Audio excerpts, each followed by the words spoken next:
All right, and we are live. Welcome back po to Gurong Pinoy. You can see us on YouTube right now. You can also watch us on Facebook. If you're watching us on Facebook, please don't forget to tag your friends, start a watch party, and of course, share this video, like this video. If you're watching us on YouTube, po pwede din pong i-share ang ating video and of course, like this video. You can also find us on Instagram, TikTok, and Laika.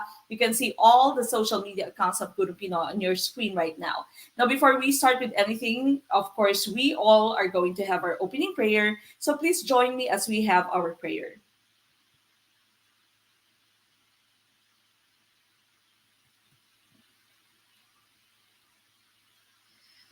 Lord God, salamat po sa oras na ito na binigay niyo muli sa amin. Sa pagkakataon, Panginoon, salamat po sa maraming mga pagpapala at proteksyon na dulot mo sa bawat isa sa amin.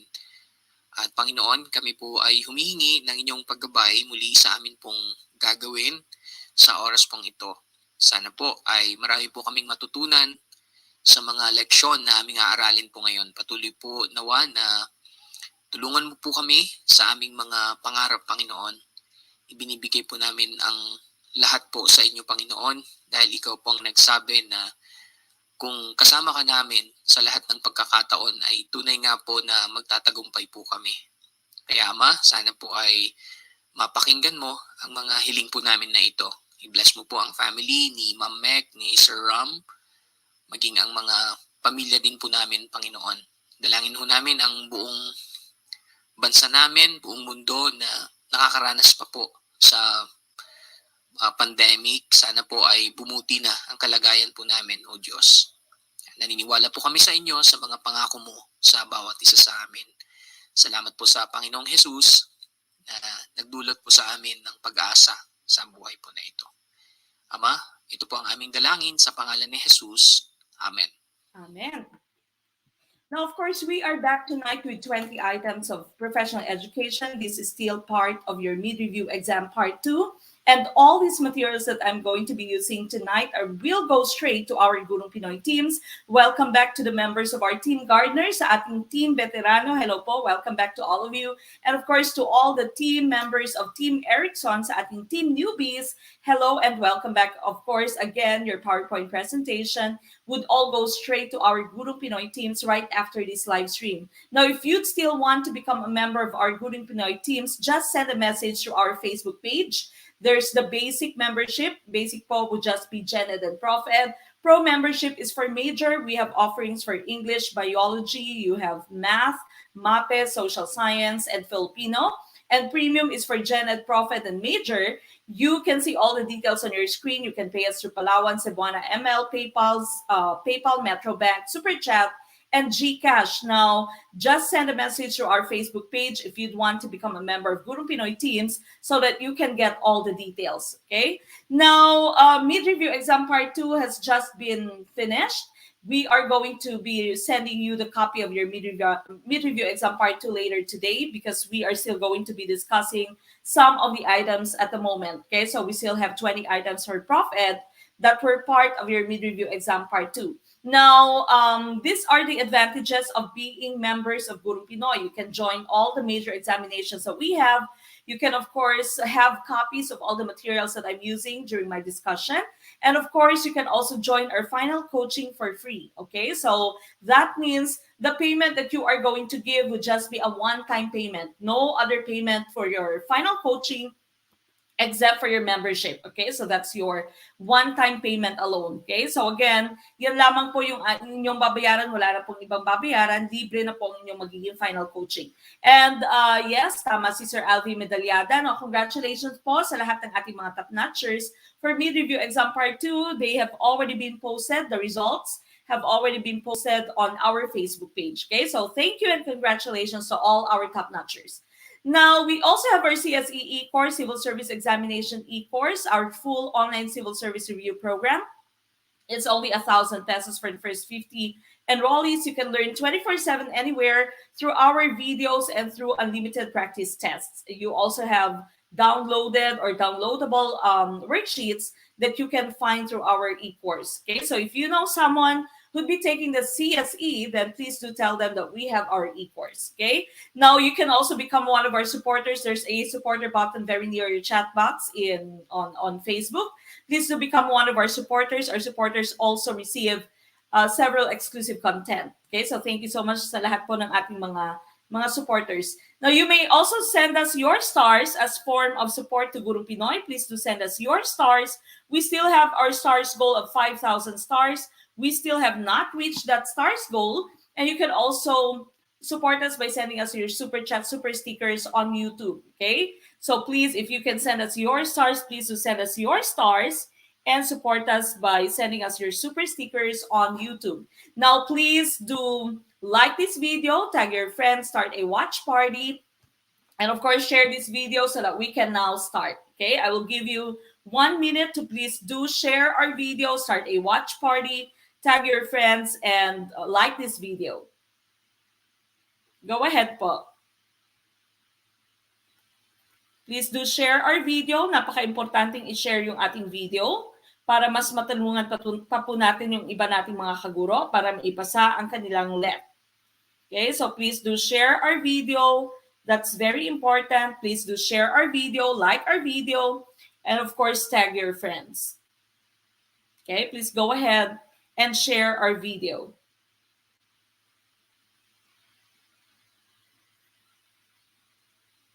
Sir Dennis Arias, maraming salamat po for tagging your friends. Paki-share po ng ating video, mga kaguro. Mag-like po ng ating video.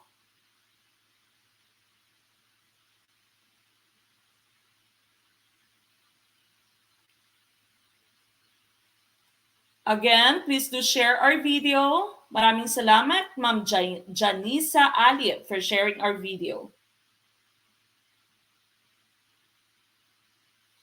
Please do share our video and like our video. Thank you so much for all of you who've already done that.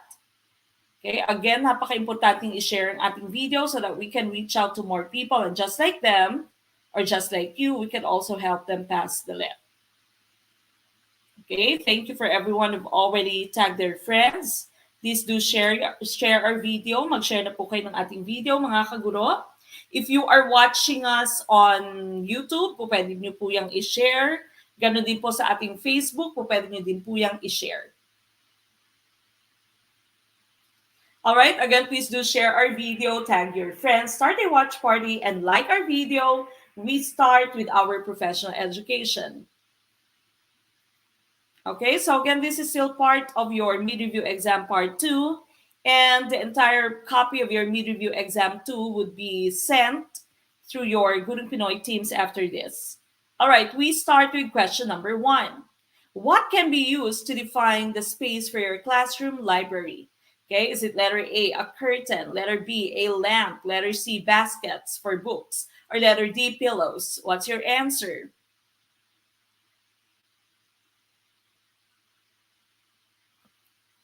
What do you think is the correct answer for number 1? Number 1 na po tayo.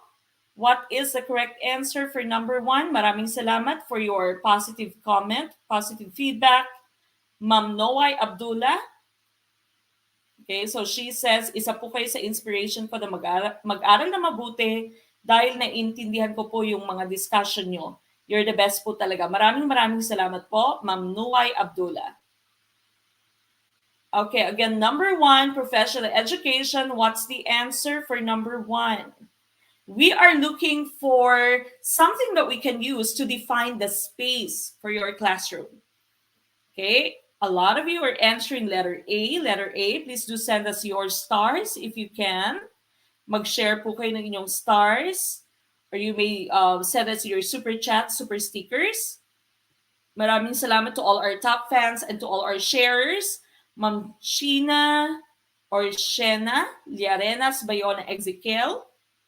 Maraming salamat po for sharing our video. To all our top fans, Ma'am Chari Benban, Ma'am Loyalin Bancale Bakipel, maraming salamat. Ma'am Grace Katugas, thank you po.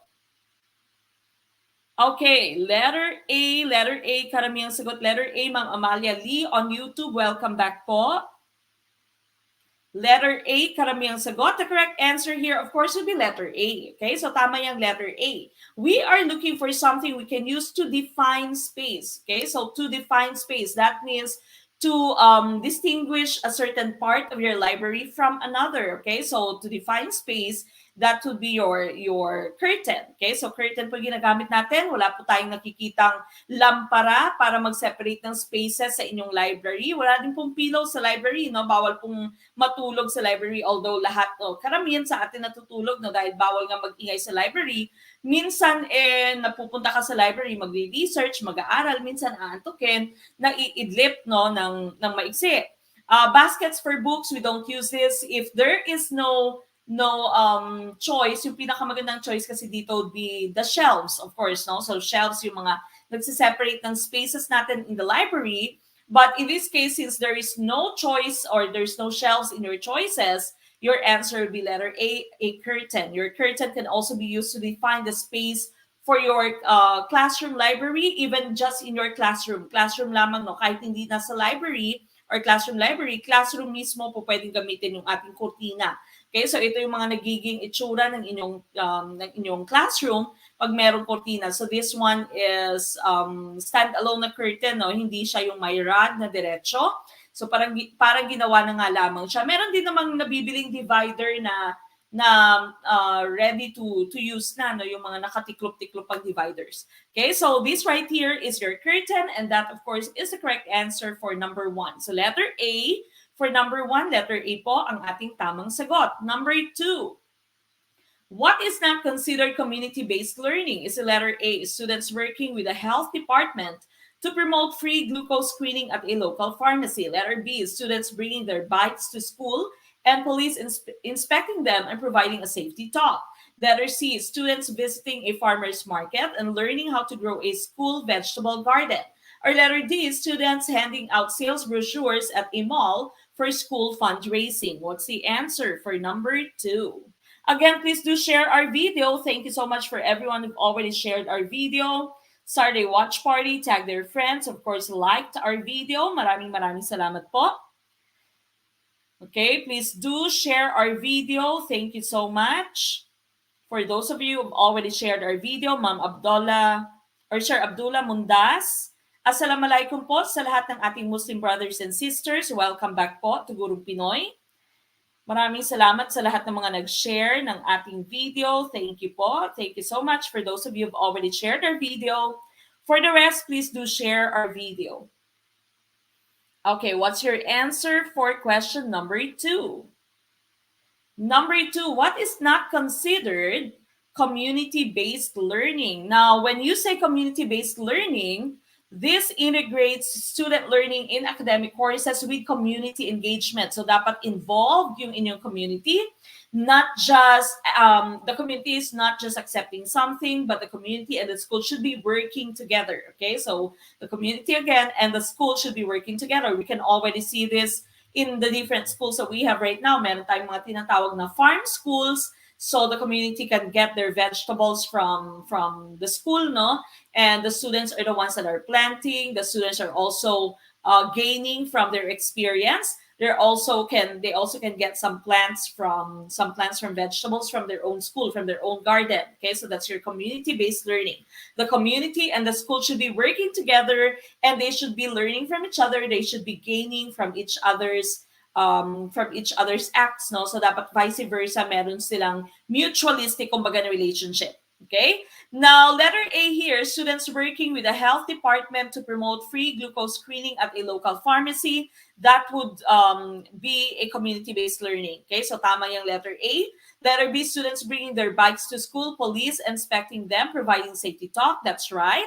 Letter C, students visiting a farmer's market, learning how to grow. Yes, this is your farm school. The correct answer here would be letter D, students handing out sales brochures at a mall for school fundraising. Okay, wala namang ginawa yung community, no? So the community just accepted the brochures, and the school is the one that's doing the act. The school is also the one that's going to be gaining from the act itself. Okay, so pwedeng magkaroon sila ng malaking fund na malikom dahil sa kanilang fundraising. So again, letter D, Ang tamang sagot dito for number 2, that's letter D, okay? Kung tama ang sagot mo, i-like na yung ating video. Please don't forget to like our video and of course to share our video. Number 3, why should teachers use the textbook along with models and artifacts? Is it letter A, the textbook provides additional information that simply viewing artifacts and models cannot? Letter B, textbooks are more important resources and model or artifacts. Letter C, using the textbook is mandatory but serves no real purpose. Or is it letter D, textbooks help extend class time? Ano kaya yung tamang sagot for question number 3? Please do send me your answers. Please send me your answers for question number 3. Number 3 na po tayo mga kaguro. Mag-send po ng inyong answers.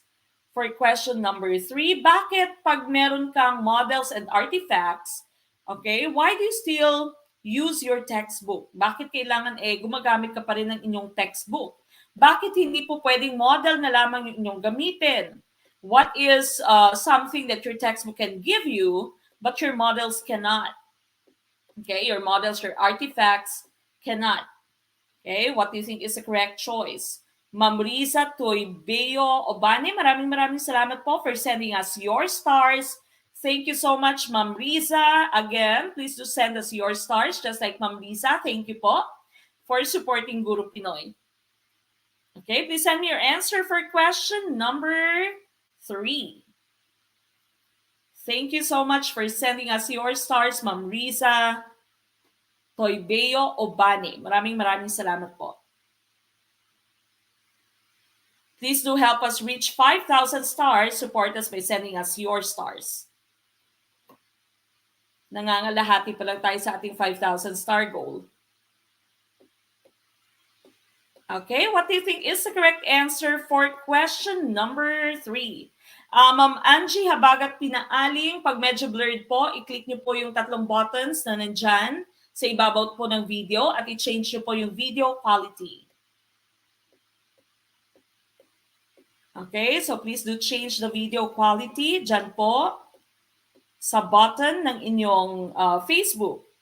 Thank you so much, Ma'am Hana Shuwinko Esmael, for sending us your stars. Maraming salamat po, Ma'am Hana, for sending stars. Okay, now going back to question number 3 here, why should teachers use the textbook along with models and artifacts? Why is it na kahit na meron ka ng model, for example, you're talking about longitude, latitude, you're talking about the different parts of the earth, no, yung sa representation of the earth, or even geography, for example, if you are using your globe as your model, why do you still use your textbook? Bakit kailangan may textbook ka pa kahit na meron ka ng mapa, kahit na meron ka ng model ng inyong earth as your globe, for example? Okay, a lot of you are answering letter A and that is a correct choice. Tama yung letter A. The textbook provides additional information that simply viewing artifacts and models cannot. Your models, your artifacts, information coming from them is very limited. Okay, so napakalimitado ng information that we can get from your artifacts and models. The teacher may be able to tell you a bit of information using the artifacts or the models, but your textbook would provide more additional information. Okay, so more na additional pa. Okay, so more information can be provided by your textbook. Okay, so usually sa textbook po nanggagaling yung lahat ng mga information na ituturo ng guro. Minsan may additional information from the internet, and of course the teacher may use the models or the artifacts so that your learning can become more concrete, no, para konkreto yung learning so that you can see whatever the teacher is talking about, especially if it's abstract. If the teacher is talking about the human body systems, for example, the students will be able to see the different parts using the models. But of course, your textbook would be the source of additional information. So letter A here is the correct choice. Letter A po ang ating tamang sagot. We proceed to number 4. What are the 4 elements of the experiential learning theory? Okay, ano po yung 4 parts or 4 elements of your experiential learning theory? Is it letter A, concrete experience, reflective observation, abstract concepts, and active experimentation? Letter B, being in nature, reflection, communication, and journaling. Letter C, lecturing, leaving the classroom, reflective experience, and quizzes. Letter D, none of the answers are correct. What's the answer for number 1? Number 1 po. Ano kaya yung tama? Ay, number 1. Number 4, sorry.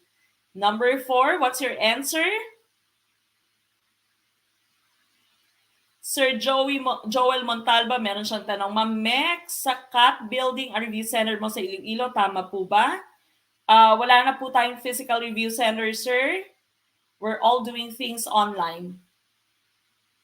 But we used to have a review center in CAP building at meron din pong ibang venue sa Iloilo. Okay, letter A, karamihang sagot for number 4. Number 4, what are the different elements of your experiential learning theory? Okay, experiential learning theory. Answer the rest of your answers, or many of you are answering letter A, and that is a correct choice here. Okay, so the 4 different parts of elements of your experiential learning theory are concrete experience. So dapat may experience muna, napaka-importante, no? Since this is your experiential learning theory, kailangan po may experience muna. And then there is your observation, abstract concepts, there's also active experimentation. So this right here is David Kolb's learning cycle. No? Ito yung basis ng inyong experiential learning theory. So according to Kolb, again, that's David Kolb, you first start with your reflective observation. So unang-una muna, reflective observation.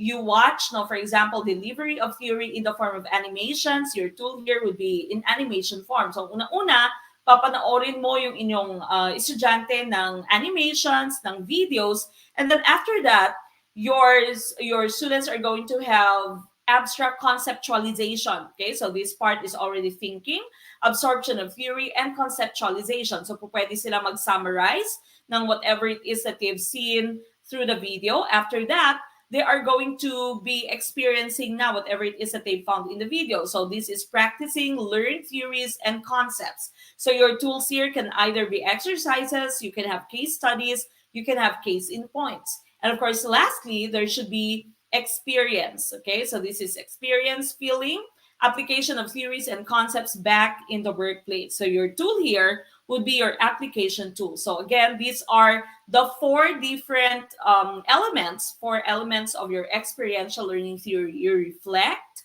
you watch videos, then after that you summarize, you think, and then after that you experiment, you have your case studies, you do exercises, and of course you go back to your experience. Now you go back to your feelings, you apply whatever it is that you've learned through using your application tools. So these, again, are the 4 different elements of your experiential learning theory according to David Kolb. Again, if you are a member of Gurung Pinoy teams, this would all go straight to your team after this discussion. Okay, so there's no need for you to write any of your notes. There's no need for you to take any of your screenshots.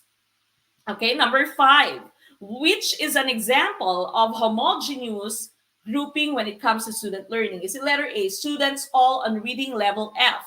Letter B, students all needing help with fractions? Letter C, students on different levels with a skill need? Or letter D, all female students? What is an example, which among these is an example of homogeneous grouping?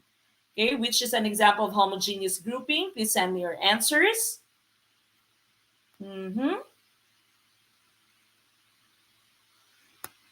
Which one do you think is the correct answer?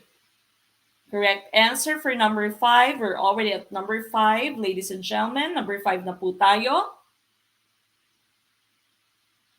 Number 5, what do you think is the correct answer for question number 5? I see a lot of you answering letter A. Letter A. May ilang letter B, may letter D, may C. Okay, what do you think is the correct answer for question number 5? Okay, again, for number 5, we are looking for homogeneous grouping. Homogeneous grouping. Okay, many of you are answering letter A. Now, whenever you say homogeneous grouping, this is the placement of students of similar abilities into one classroom. Okay? So, similar abilities sila. Homo means one. Okay? So, that means iisa lamang yung kanilang level, no? Yung skill level nila, yung ability level nila ay iisa. So, if you are grouping your students, for example, meron kang star section, meron kang section 2, meron kang special science, meron kang SPED, meron ka namang doon sa last section. For example, if you are placing your students with similar abilities into one classroom, that would be called homogeneous grouping. Ngayon, no, sa public school ngayon, ano nga bang nangyayari? Meron pa yatang homogeneous, kinukuha lamang yung star section or yung section 1, and the rest of the students parang alphabetical na, no? The rest of the students are hetero na, no? So, homogeneous pa rin, and a combination of homo and heterogeneous na nangyayari sa classrooms ngayon, no? In Ateneo, when I was teaching in Ateneo, wala pong homogeneous grouping, so heterogeneous, walang star section. So, lahat-lahat nakamix, okay? So, nakamix yung lahat.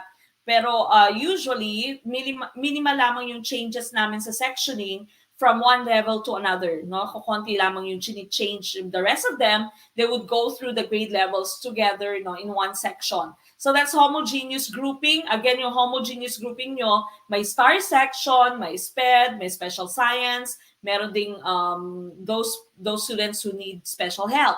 Pag heterogeneous, just like in Ateneo, samot-sari, no? Nakamix lang silang lahat. So when they get the honor roll, pag kinuhan mo yung honors, merong honors from this section, may honors from charity, may honors from temperance, may honors from courage, for example, no? So all the sections can have the chance to have members from the honor roll. Okay, so what do you think is the correct answer here? Tamang sagot po dito ay letter A. Students on all reading level F. So pare-pareha sila ng level. In this case, the reading level are all at F, meaning bagsak yung kanilang reading level. So they all belong to one similar ability, one similar skill level, and so you'd call this your homogeneous grouping. Hindi po students all needing help, okay? So pwedeng galing sila sa iba't ibang section tapos pinadala sila dun sa remedial teaching, no? Students on different levels, hindi din to pwede dahil different levels. All female students, no. We don't base your homogeneous grouping on gender, but we base it on abilities. Okay? So abilities or skill level yung ating basis. So number 5, A po ang ating tamang sagot. Number 6, Mr. Garcia wants to teach self-regulation to his students. Which of the following would you recommend him? Letter A, ask his students to have a journal where they write what they learn in class every day. Letter B, teach his students how to make a chart of academic progress. Letter C, ask his students to test themselves once they finish a lesson. Or letter D, I would recommend all of these. What's the answer for number 6? Ano po ang inyong sagot for question number 6, mga kaguro? If you are trying to teach your students self-regulation, that means they are trying to control themselves, they are trying to monitor their progress, okay? So this is already part of your thinking about thinking, no? Metacognition na to. Maraming salamat for your positive comments, Sir Abdullah Mundas. Sana po, Mamek, may extension kayo ng review center sa Cotabato City or parang Maguindanao. Ang galing-galing niyo po kasi mag-explain. Maraming salamat po, Sir Abdullah. Okay, pag-pray po natin yan. Pero mukhang malabo pa ngayon dahil pandemic, no? Pandemic, and syempre, nandito pa kami sa Amerika. Okay, what do you think is the answer for question number 6?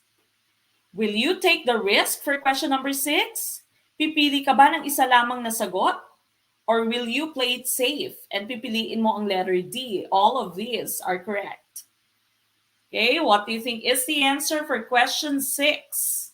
Again, you are trying to teach your students self-regulation, self-regulate, okay? The control of themselves to monitor their progress. What are you going to recommend a teacher who'd like to apply this? Is it letter A, to ask his students to have a journal where they write what they learn in class every day? Letter B, teach students how to make a chart of academic progress. So this one right here is still trying to track their progress, no, monitoring their progress.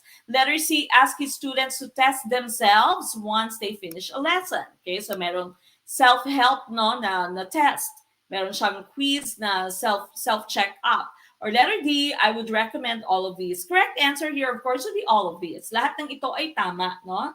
So whenever you'd want to teach them how to reflect upon their learning, how to monitor their progress, they can use a journal, they can use their academic progress chart, or they can also test themselves. So all of these are actually correct. Tama po yung letter D. Letter D is the correct choice. Number 7, which scenario exemplifies flexible grouping? Okay, we're looking for flexible grouping. Mr. Johnson believes in allowing students to have many choices in the classroom. He lets them choose their small groups, working location, and activities. Letter B, Mr. James assesses the class at the beginning of each unit and creates unique groups to meet the needs of the students. Letter C, Ms. Sanchez has learned to be flexible when creating small groups because students are often absent or pulled out for remediation and enrichment. It's okay if the groups change from day to day. Letter D, Mrs. Kelly always separates small groups by gender because she feels this helps students to focus on their work. Which one is showing us flexible grouping? Which one do you think is a correct choice for number 7? Number 7 po.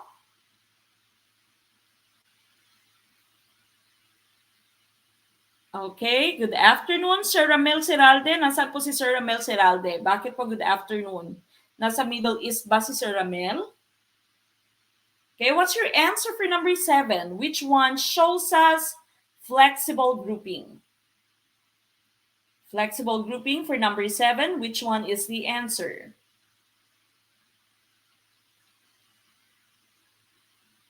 Sir Bertin, meron po siyang question. Ma-upload po ba ito for later watchers? Yes, po pwede po kayo mag-replay. Pag hindi po kayo po pwedeng makisabay dahil mahina yung signal, po pwede po kayo maging parte ng team replay. Pwede po. Okay, what's the correct answer for question number 7? Which one is flexible grouping? Now, whenever you take the let, no, kung nakikita ninyo, meron ako mga nililinyahan. When you take the let, po pwede din po yan. Okay? So, po pwede din po yan. Linyahan nyo yung mga importanteng words na nakikita nyo, po pwede nyo po siyang linyahan. Okay? Again, please do send us your stars. Please help us reach 5,000 stars, no? Meron pa rin po tayong stars goal of 5,000 stars. Nangangalahati pa rin po tayo sa ating stars. So, again, please do send us your stars to help Guru Pinoy. Okay, correct answer here is letter B. Letter B po ang tamang sagot dito. Mr. James, kailangan muna i-assess mo para malaman mo kung ano yung basis mo for their grouping. Okay, so napaka-importante that you have to assess them at the beginning of each unit and create unique groups to meet the needs of the students. Okay, so alam mong flexible na to. Okay, so that would be letter B. Mr. James assesses the class at the beginning of each unit and creates unique groups to meet the needs of the students. You do flexible grouping because you'd want to meet all the needs of your students. Okay, so hindi silang lahat pare-pareho ng skill level, and so dapat meron kang flexible grouping. Letter A kasi Mr. Johnson believes in allowing, inalaw lang niya kahit ano, no? Let them choose their small group. So it is not guaranteed that they are grouped based on their needs. Po pwedeng doon lamang siya sumama sa kanyang barkada, doon lamang siya sumama sa kanyang boyfriend, kaway-kaway sa mga may boyfriend, no? Kaway-kaway sa mga may boyfriend habang estudyante, no? Yung boyfriend mo ay kaklase mo. Okay, so sumama siya sa kanyang boyfriend, yun yung kanyang ka-group, no? It is still not considered flexible grouping because it is not based on their skill level. Okay, hindi siya based sa kanyang skill level.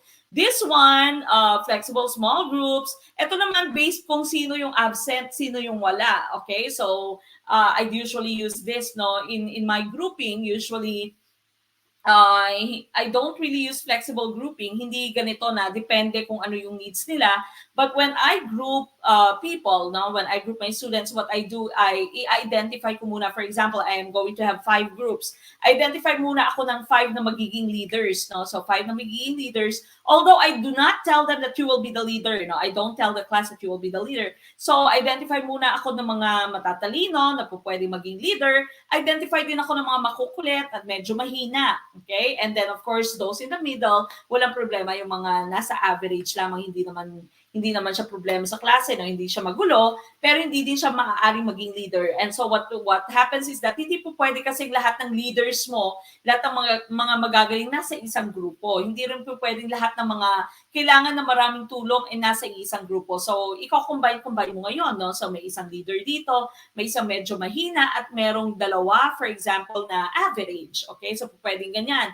Pagkatapos ilalabas mo yung kanilang names, hindi din according sa kung sino yung magiging leader, no? So, hindi ko rin nilalagay yung names ng leader sa unahan. So, mix ko din. At tapos, sasabihin ko na lang sa kanila, you choose your leader. And of course, parati naman, i-choose nila yung magaling. I-choose nila yung may leadership qualities talaga. Okay? So, hindi obvious na gusto mong siya yung maging leader, pero sa grouping mo ay meron ka nang ginawa. No? But it's not actually flexible grouping, kasi sinasabi ng flexible grouping mo dito, dapat pare-parehas sila ng abilities in a group. Okay? In what I did, I just made sure that there's a leader, meron yung mga heterogeneous siya kumbaga, pero hindi po pwedeng sama-sama yung mga nangangailangan ng tulong sa iisang group lamang. Hindi po pwedeng sama-sama yung mga matatalino sa isang group lamang. Dapat merong leader sa isang grupo, merong mga nangangailangan ng tulong, meron din namang medyo average lamang. Okay? So here, for number 7, letter B po ang ating tamang sagot. Now, number 8, what are some benefits of flexible grouping? Letter A, it requires less time to prepare lesson plans. Letter B, it keeps students quiet as they work individually. Letter C, it encourages differentiated instruction, improves social skills. Or letter D, it allows students to communicate across grade levels.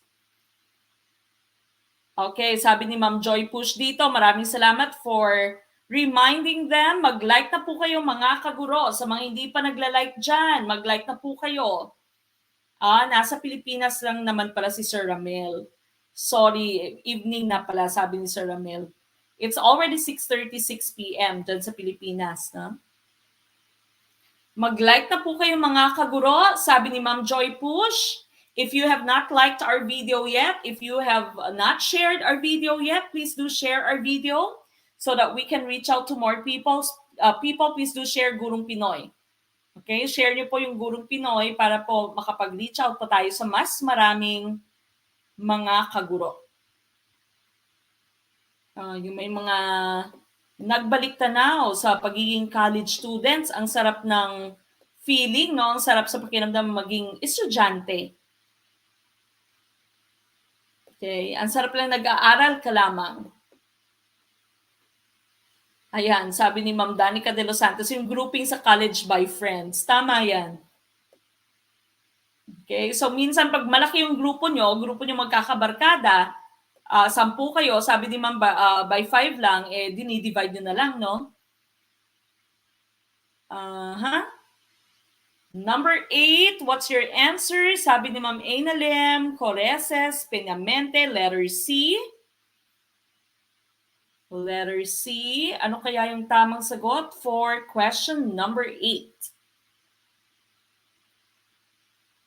Number 8, ano pong inyong sagot? Again, please do like our video, share our video, tag your friends. Do send us your stars. And of course, send us your super chat, super stickers. Okay, for number 8, what are some benefits of flexible grouping? Of course, the correct answer here would be letter C. It encourages differentiated instruction and improved social skills. Okay, so iba-iba yung magiging instruction mo according to their skill level, and they are also going to improve their social skills. Siyempre, pag nasa parehas kayong level, no, magka-vibes kayo, mas marami kayong mapag-uusapan. Okay? So, ganyan din sa taong iyong minamahal. Dapat magka-level din kayo, no? Hindi po pwedeng sobrang daldal mo, tapos siya naman sobrang tahimik. Okay? So, hindi kayo magtatagpo. Merong madaldal, meron din namang madaldal din yung kapartner. Okay? So, most of the time, dapat magka-vibes kayo. Pag matalino yung isa, dapat matalino din yung isa, no? Para may mapag-usapan kayo. Hindi po pwedeng matalino yung isa. Wala kayong napag-uusapan dahil walang alam yung partner mo. Okay? So, letter C here. It encourages differentiated instruction, improves social skills. It's not really based on our lesson planning, hindi siya dahil sa lesson plan lamang. This one, letter B mo, the students here are working individually, so mali siya. Because of course, we are talking about grouping, okay? So we don't work individually in groups. Allow students to communicate across grade levels. Ito yung parte dito na mali, no? Hindi po across grade levels because whenever you do flexible grouping, isang klase lamang siya. And of course, you just group them according to their skill level. Okay, so letter C, ang tamang sagot for question number 8. We go to number 9. It is not a good idea to use questioning as a, letter A, tool for assessing students' knowledge. Letter B, way to get multiple responses from students. Letter C, means of developing critical thinking skills. Or letter D, form of negative consequence for student misbehavior. Okay, what's the answer?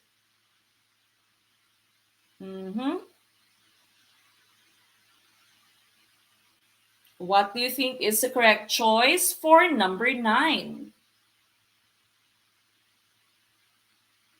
Number 9, sa mga na-late, kaway-kaway, mag-like po ng ating video, mag-react, mag-love ng ating video. Now, according to Gurong Pinoy, may additional materials, videos po tayo for majorship, for final coaching. Okay, we are still not done with the schedule. Wala po tayong schedule na nagagawa for final coaching. So, antabayanan nyo po. Of course, please do follow our page. No? Lahat po ng announcements natin nandyan po sa ating page. Maraming salamat, Sir Sudin Jason Vang, for tagging all your friends. Okay. Again, we are already at number 9. What do you think is the correct answer for question number 9? Number 9, what's the correct choice for number 9? Sabi ni Ma'am Lovelyn, Lorraine, Regio, I, letter D. Letter D. Again, we are looking for the not. Okay? It is not a good idea to use questioning as a. If you are taking your let, no, meron tayong usually not na word. Okay? Merong false na word. Make sure that you are reading the statement very carefully. You are analyzing the statement.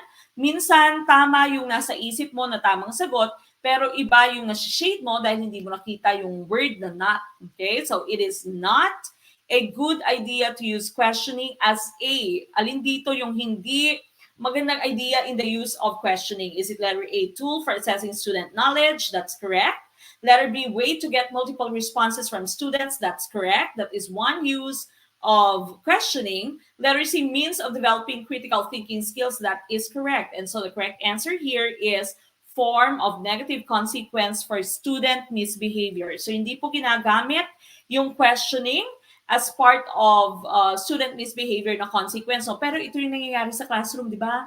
Ginawa to sa inyo ng inyong teacher sa elementarya at inyong teacher sa high school. Ikaw ha, ano yung sagot? Ang daldal mo, tapos hindi mo alam yung sagot. Tayo, sagutin mo yung tanong ko, di ba? Ganun yung ginagawa sa atin ng ating mga teachers. Pero dapat hindi ginagamit yung questioning as a form of consequence for your negative actions, for your bad behaviors inside the classroom. So letter D po ang ating tamang sagot for number 9. We go to number 10. Wait time is defined as the letter A, time period between the lesson and the exam. Letter B, time period between the teacher's question and the student's response. Letter C, time period between the student's initial response and the student's reaction. Or letter D, time period before the teacher asks a question. What's the answer for number 10? What is wait time? Okay, for those of you who still have not subscribed to our YouTube channel, please do subscribe to our YouTube channel. You can find us on YouTube. Just type Gurong Pinoy, Gurong Pinoy Reviewers. Po pwede, no? So, we already have so many videos sa ating YouTube channel. Marami na po tayong videos dyan. For our playlist na live stream, ito pong ginagawa natin. This video is already the 113th video. Meron din po tayong playlist for Gen Ed, may Prof Ed, meron pong Science. So, lahat po explore nyo yan. Pag wala po tayong live stream, punta po kayo sa Gurong Pinoy and balikan nyo po lahat ng ating videos. Okay, so we have so many videos there. Please do subscribe, hit that bell button, and of course, please click all para po ma-notify kayo sa lahat ng ating videos. And another thing, we also have a video. We've already posted a video for Technology Integration Matrix. Pag hindi nyo pa po yan napapanood, meron na po tayong TIM na video. So please go to YouTube later and watch your Technology Integration Matrix na video from Gurong Pinoy.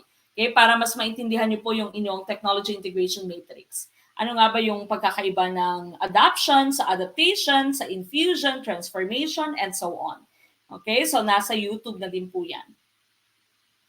Alright, letter B. Letter B.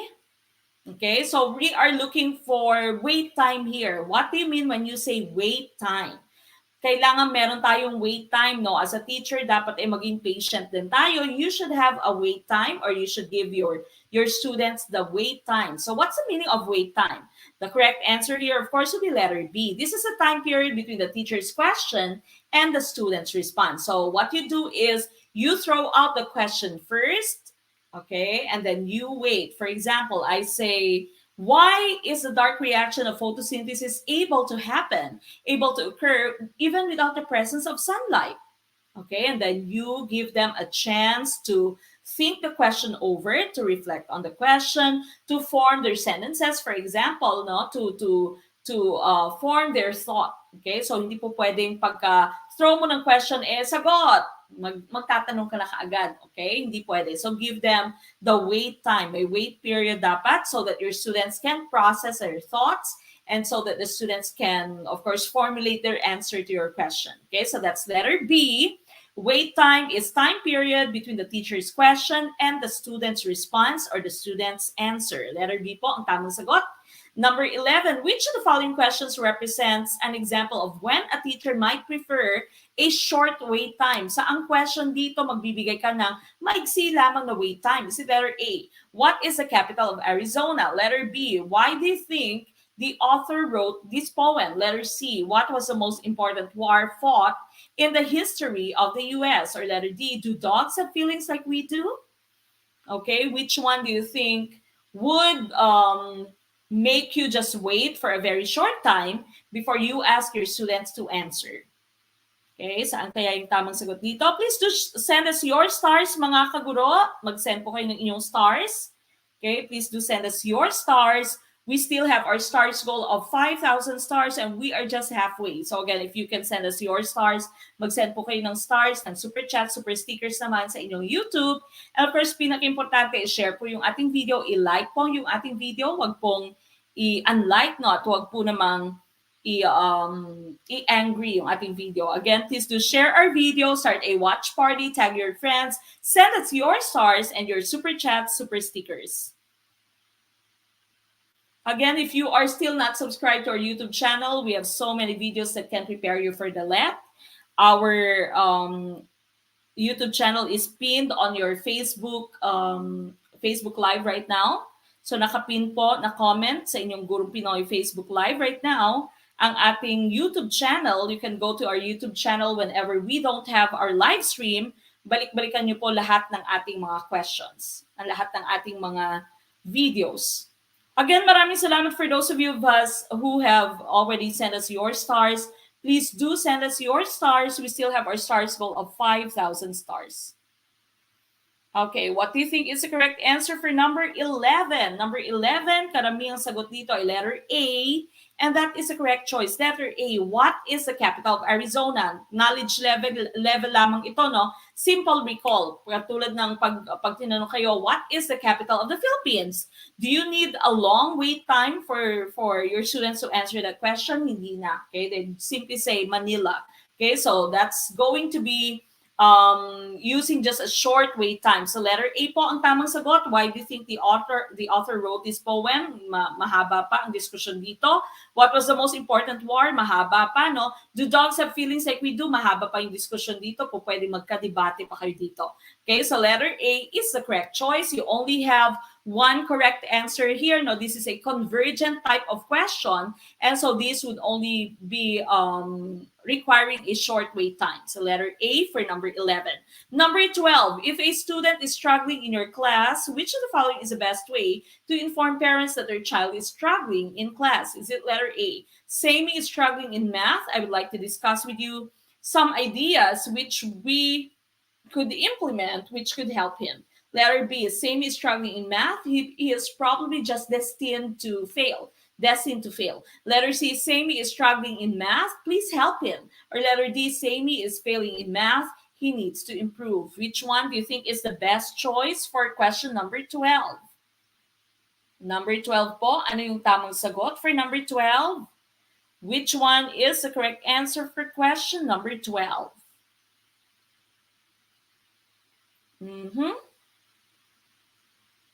Karamihang sagot ninyo ay letter A. Letter A, karamihang sagot. Dito sa ating YouTube, letter A, ang kanilang karamihang sagot. Sa ating Facebook naman, Team Facebook, letter A din, ang karamihang sagot. Okay, so wag na natin patagalin pa. Letter A is the correct choice here. Okay, so you told the parent that the child is struggling, and of course, you should be offering your help. Okay, I would like to discuss some ideas which we could implement which could help him. Hindi yung sinabi mo lamang na struggling in math siya, so mag-fail siya talaga sa math. Sabi mo sa parent, no, please help him. He needs to improve. Okay, so yung pinakamagandang sagot dito ay would be letter A. Sabi nyo nga, letter A dahil mabait. Okay, so remember sa palagi nyo pipiliin yung pinakamabait na teacher, pinakamabait na choice. No? So letter A po yung ating tamang sagot dyan.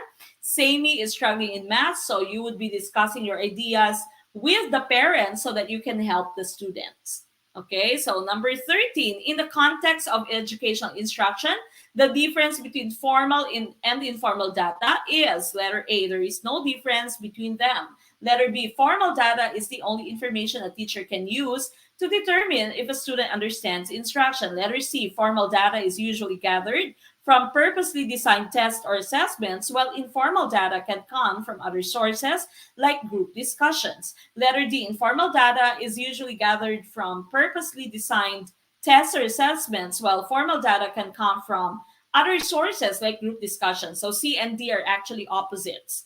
Okay, which one do you think is the correct choice? Sabi na letter A mo, there's no difference between them. Sabi na letter B mo, you can only use formal data to check if your students understand your instruction. Letter C, formal data are from your purposely designed tests. Informal is from other sources. And letter D is vice versa. No? So, kabaliktaran ng iyong letter D mo ay kabaliktaran ng inyong letter C. Which one do you think is the correct choice for number 13? Number 13, ladies and gentlemen, mga kaguro, ano po ang inyong sagot for number 13? Number 13 na po tayo. Which one do you think is the correct answer?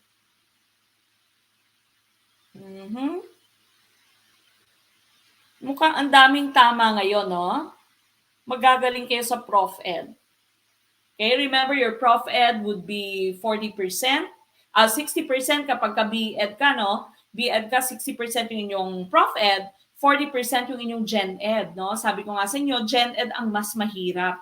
Dahil yung Gen Ed, the questions can come from anywhere. Yung Prof Ed mo, usually, common sense lamang, no? Common sense. At dapat, syempre, alam mo yung mga different concepts natin, different theories natin, for you to be able to answer your Prof Ed questions carefully and correctly. At dapat, marunong kang mag-analyze ng questions mo. You have reading comprehension, no? Para masagutan mo ng maayos ang inyong Prof Ed. Okay? Pag ikaw naman ay may major, your Gen Ed would be 20%, your Prof Ed would be 40%, and your major would also be 40%. Okay, so 20, 40, 40, pag may major ka na, pag BS Ed ka, pag B-Ed naman 40, 60. Okay, so napaka-importante talaga ng Prof Ed. Okay, correct answer here. A lot of you are answering letter C. Parang wala ako nakitang mali, no? Letter C, ang tamang sagot. So formal data is gathered from your design test, like yung NAT, RAT, yung mga grading period mo, no, yung mga periodic test mo, yung mga final test mo, yan po yung source ng inyong formal data. While your informal data can come from other sources, meron kang ibang activities na hindi mo nga nire-record. No, formative assessment usually is not recorded.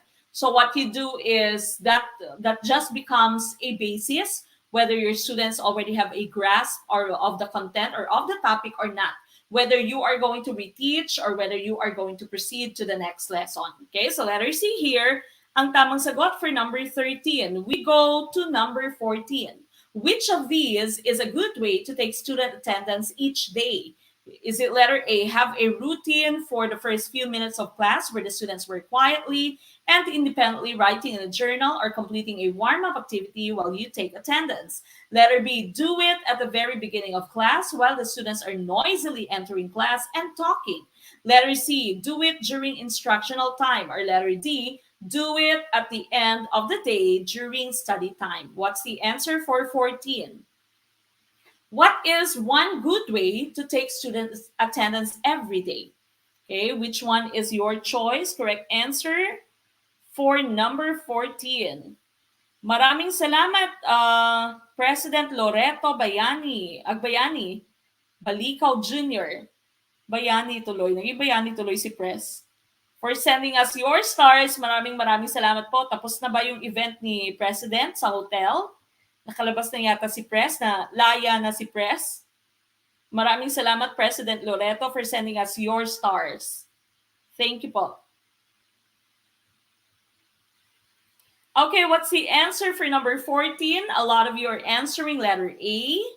Letter A, and letter A, of course, that is a correct choice. Tama yung letter A, no? So dapat may routine ka, first few minutes while they are working quietly. Hindi po pwedeng wala silang ginagawa, no?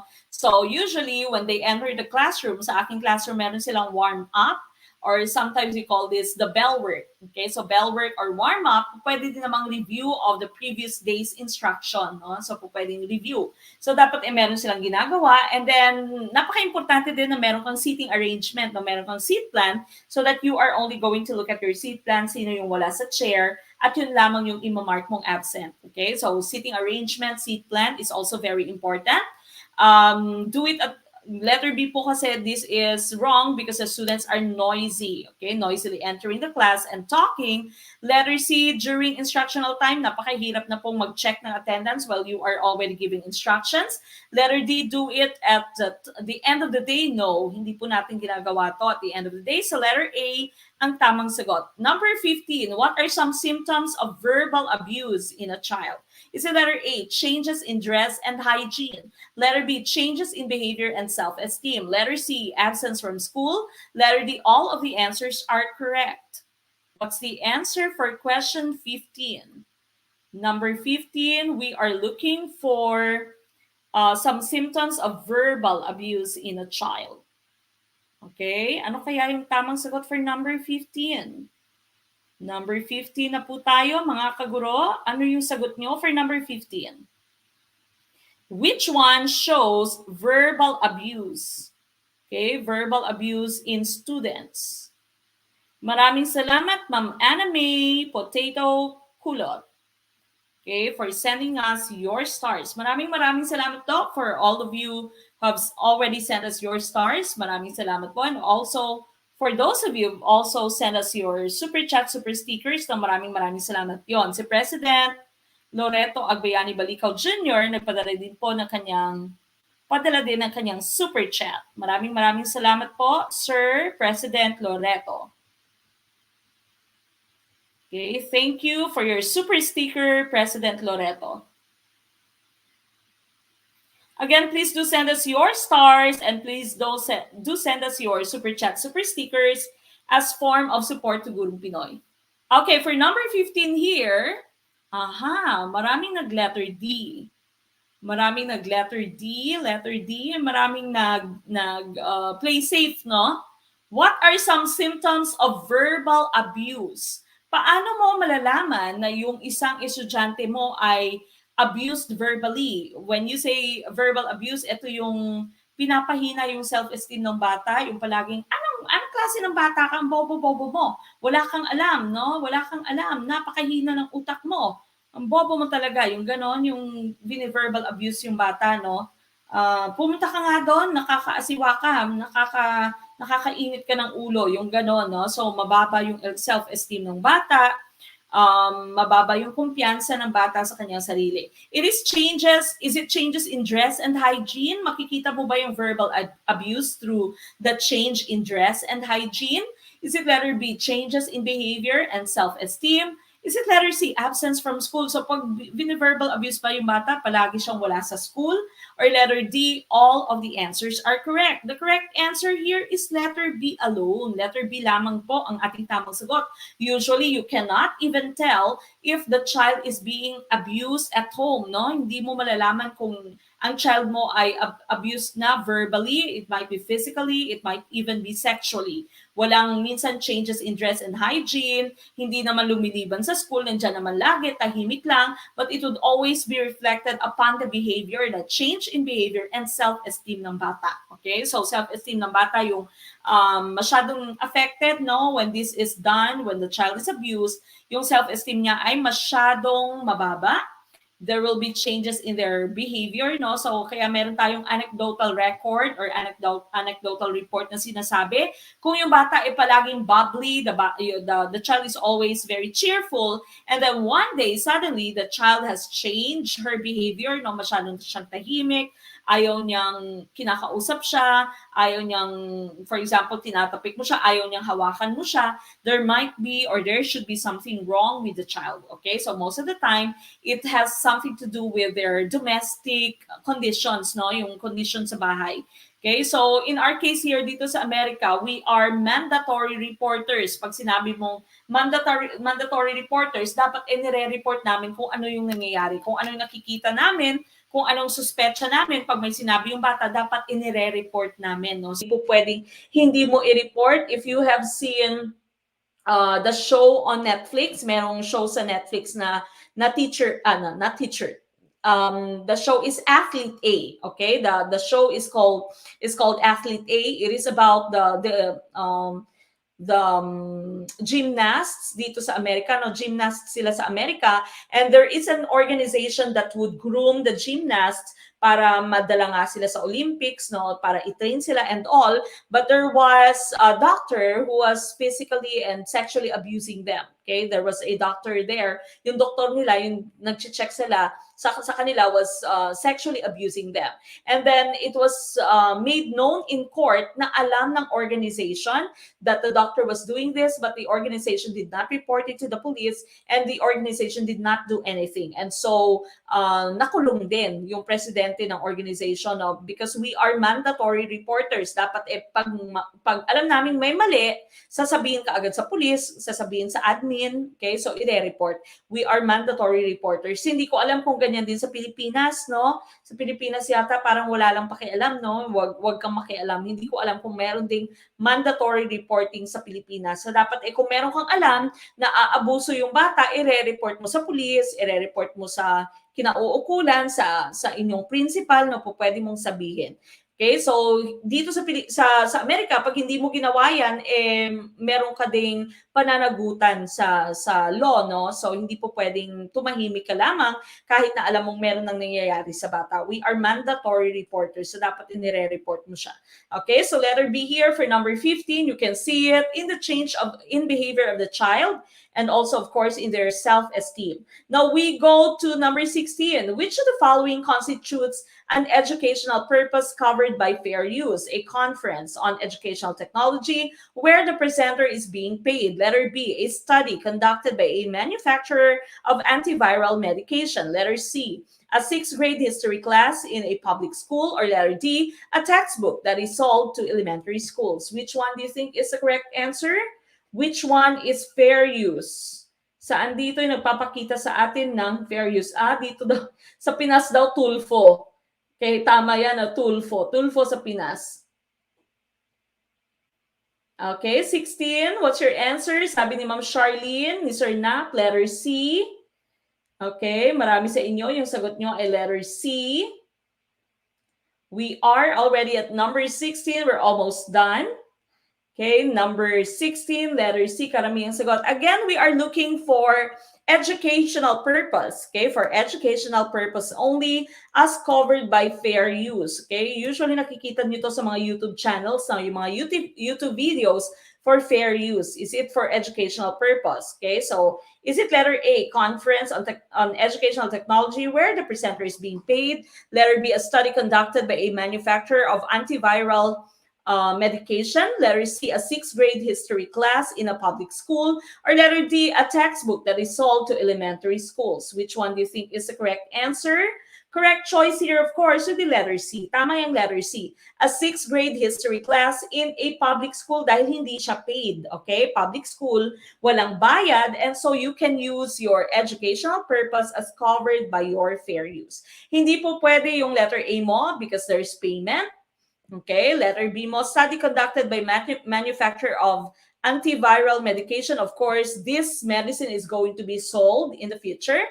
Letter D mo, this is also being sold. So, hindi po pwede. Dapat walang bayad, dapat walang kita pag ginamit mo yung educational purpose only. Maraming salamat po, Ma'am Zandra Elmedulan, for sending us your super sticker. Thank you so much. Now, this one is your fair use disclaimer. Kalimitang nakikita nyo to as I've mentioned sa YouTube, no? When you say fair use disclaimer, copyright disclaimer under Section 107 of the Copyright Act of 1976, allowance is made fair use for purposes such as criticism, comment, news reporting, teaching, scholarship, education, and research. Fair use is a use permitted by copyright statute that otherwise might be infringing. Okay, so pwedeng gumamit ka ng isang material basta't hindi ka nagpapabayad, basta't ginagamit mo siya for scholarship, teaching, education, research, for criticism, comment, news reporting, pwede. Okay, so that would be for number 16. We go to number 17. Number 17 na po tayo. Alex, a teacher in a private, for non or for-profit high school, finds a great article on the French Revolution on the internet and decides to print and copy it for her history students. The website publishing the article has a use policy that says its contents can be used for classroom instruction in non-commercial settings. According to fair use, can Alex copy and use this article with her students? Is it letter A? No, because fair use says that only 2,500 words or 10% of the article can be used. Letter B, yes, because the website policy says that materials can be used for classroom use. Letter C, no, because the policy says the article can only be used in non-commercial settings and our classroom is for profit. Or letter D, yes, because online materials are not governed by fair use. Okay, this is number 17 is connected to question number 16.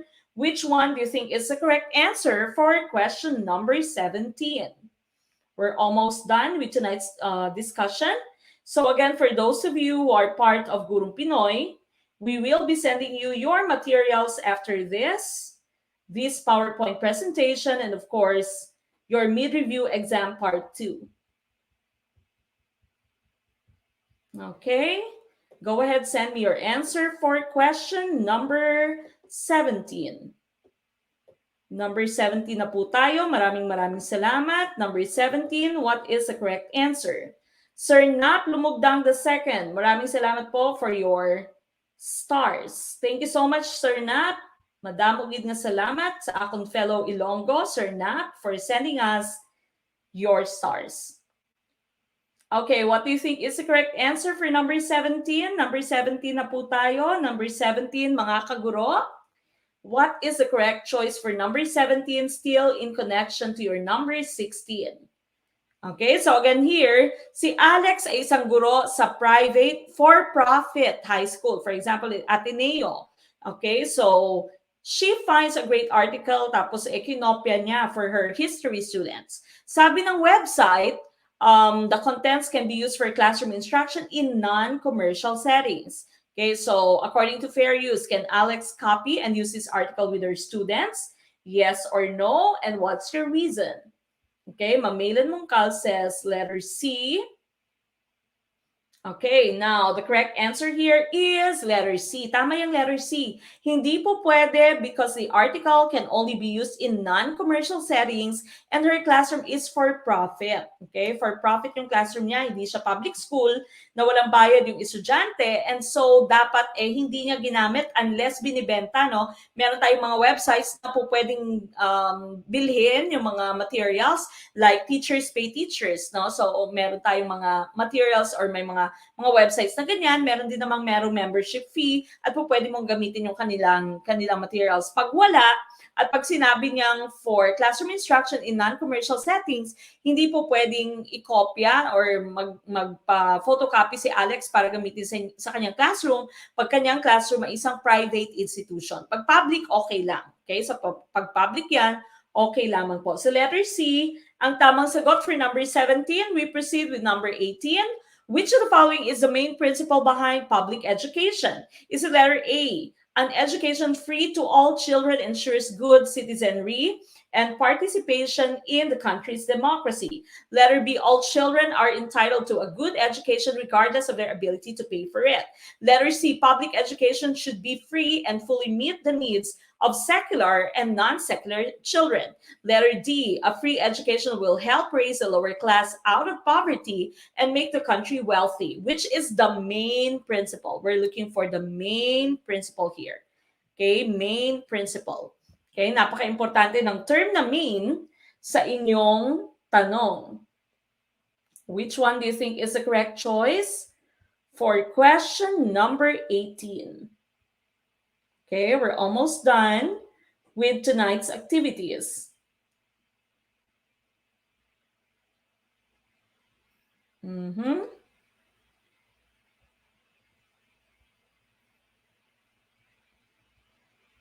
Okay, which one do you think is the correct answer for number 18?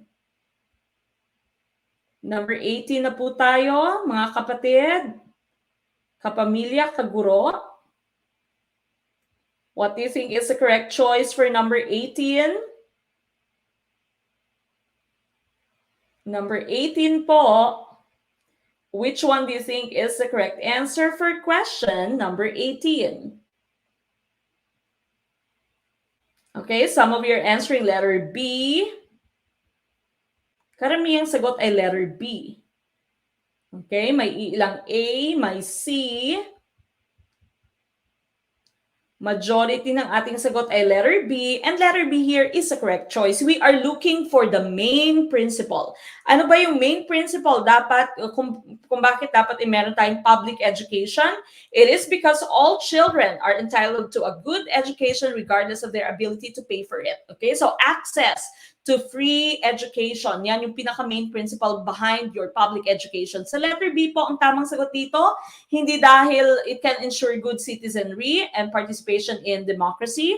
Hindi dahil it's only to meet secular and non-secular children's need, no? Pag sinabi mong secular, non-secular children, hindi lamang po sila yung basis ng inyong free public education. Free education will help raise the lower class out of poverty. No, it is not also going to make your country wealthy. It's not guaranteed. And so here, the main principle is so that all children would have access to free and good education. So letter B po ang ating tamang sagot for number 18. Yan po yung pinaka-importante dito. Now we go to number 19, second to the last question. Which of the following is not an educational record? Is it letter A, a file on a teacher's computer of students' names? Letter B, a handwritten note about a student's grade? Letter C, an audio recording of a meeting with a student? Or letter D, a teacher's personal record? What's the answer? Ma'am Gles Abel Cosas, sorry ma'am, di ko po sinasadya mapindot ang angry. Po, pwede niyo po yung palitan ma'am. Balik po kayo sa inyong react at pindutin niyo po yung heart or yung like. Okay? Or yung care para mapalitan po yung angry button niyo. Ay, yung angry reaction. Okay, a lot of you are answering letter D. Letter D. Karamihang sagot dito, letter D, we are looking for something that is not part of your educational record. Hindi siya parte ng educational record, no? Hindi siya record ng isang estudyante. Okay? Hindi siya record ng isang estudyante. And so the correct answer here, of course, would be letter D. Tama yung letter D. A teacher's personal. Sa teacher to ha, sa guro to. Personal record ng guro. So hindi siya parte ng educational record. This one is students' names, no, file on a teacher's computer of students' names. That's part of your educational record. Handwritten note about the grade. That's your educational record. Audio recording of a meeting. That's part of your educational record. So here, letter D, this pertains to your teacher's file, your teacher's record. And so this is not part of your educational record. So letter D po ang ating tamang sagot for number 19. And we proceed to our last item tonight. Which of the following is not a right protected by the Family Education Rights and Privacy Act? Letter A, the right of a student to view her or his student's personal record. Letter B, the right of a father to view his child's educational records. Letter C, the right of a mother to correct inaccurate information in her child's educational record. Or letter D, the right to keep students' educational records confidential. Okay, which one do you think is the correct choice for number 20? Last item tonight. Pwede pa po kayong humabol sa stars at sa inyong super chat, super stickers. Okay, this is our last item, which is not protected by the Family Education Rights and Privacy Act. Okay, some of you are answering A, others C, others D. Samut-sari ang inyong sagot. Ano kaya yung tamang sagot? Now, please do make sure that you are following us through our Facebook page of Gurong Pinoy. We will be posting our July schedule. Okay, so make sure that you follow us. We also have our let question of the day, no? So balikan niyo po always. Make sure that you follow us. There's also a bell sa YouTube, no? Paki-kick out nitong si Shays, merong isang bastos na naligaw. Okay, so paki-kick out. Ayun. Pwede ko pala siyang i-block. Ayun, naka-block na siya. All right, what do you think is the correct answer for number 20? Which of the following is not a right protected by the Family Education Rights and Privacy Act? Correct answer here is letter A, the right of a student to view her or his teacher's personal record. Personal record yan ng inyong guro, no? So hindi po yan po pwede. Hindi siya po pwedeng makita ng inyong estudyante, personal record niya. Ano nga ba yung FERPA? Ano yung sinasabi nating FERPA? FERPA right here, the Family Educational Rights and Privacy Act, is a federal law that protects the privacy of a student education records. FERPA was passed in 1974 and is one of the oldest federal privacy laws. It prohibits schools from releasing student education records without the consent of the eligible student. FERPA applies to all schools that receive federal funding. All students enrolled in institutions of higher education, regardless of age, own their FERPA rights. So according to FERPA, dapat i-confidential po yung magiging record ng isang estudyante, no? Hanggat hindi sinasabi ng estudyante na pwede siyang i-release, dapat i-confidential siya. Kaya pag nagbibigay ka, no, hindi mo dapat sinushow yung record ng inyong estudyante in public, no? So hindi po pwedeng nilalagay mo, tinataas mo, or pinopost mo yung student scores. Hindi po pwede. That's confidential, no? So confidential. Pa-isa-isa lamang po pwedeng tawagin mo yung iyong estudyante at ipakita mo sa kanila yung kanilang score. Po pwede din namang meron kang top. Yung top notchers naman po pwedeng ilagay mo yung score kasi maganda naman yung score nila. So okay lang. Kapag ka especially mababa, hindi pwedeng nakapost. Meron akong minsan nakikita nasa public school, nakapost yung ranking. Hindi ko alam kung hanggang ngayon ay ginagawa pa rin yan. No? Nakapost talaga yung ranking sa ating mga public schools. Hindi siya dapat ginagawa. Okay? So hindi siya dapat ginagawa. Yung ranking ng students nyo, yung records ng students nyo should be confidential, no? So again, hindi siya dapat nakapost dyan. Now, po pwedeng makita ng nanay, po pwedeng makita ng tatay. At pag higher learning naman siya, nasa college na yung student, siya na yung may right sa kanyang FERPA. Okay? So siya na yung may right sa kanyang FERPA. Maraming salamat, Ma'am Jocelyn Nieves Piliazo, for sending us your stars. Ganon din kay Ma'am Chari, no? Hindi ko na makita si Ma'am Chari.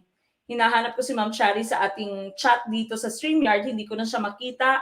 Ma'am Chari Casido, maraming salamat po for also sending us your stars. And that ends tonight's discussion. Now again, please don't forget to like us and follow us on Facebook, and of course also subscribe to our YouTube channel. We will be posting the different schedules that we have very soon. Okay, but tonight we end our activity with our closing prayer, so please join me as we have our closing prayer.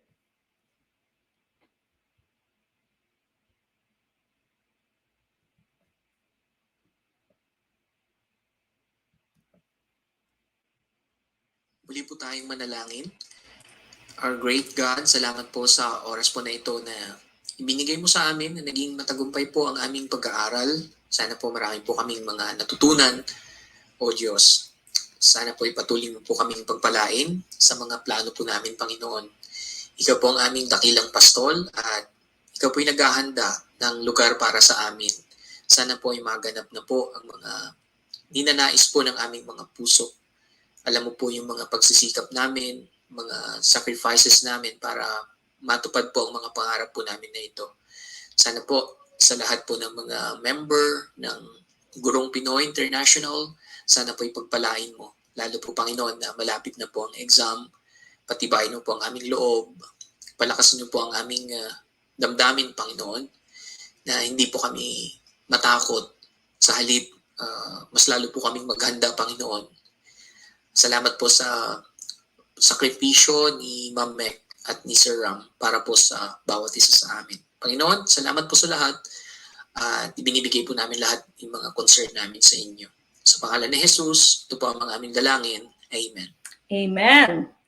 Now again, please don't forget to follow us on our Facebook page. No? Diyan po kayo magpo-post ng ating schedule. Ganun din po sa ating Gurong Pinoy na YouTube channel. Please do subscribe to our YouTube channel. Hit that bell button and hit all the notifications no, para po notified kayo whenever we post something new. Now again, after this, I will be posting the materials through our Gurong Pinoy teams. And also, yung raffle natin magaganap din after this. No, I'll be going downstairs and I will start with the raffle dun po sa mga nag-join sa ating previous contest kung paano kayo nagpe-prepare for your let, no?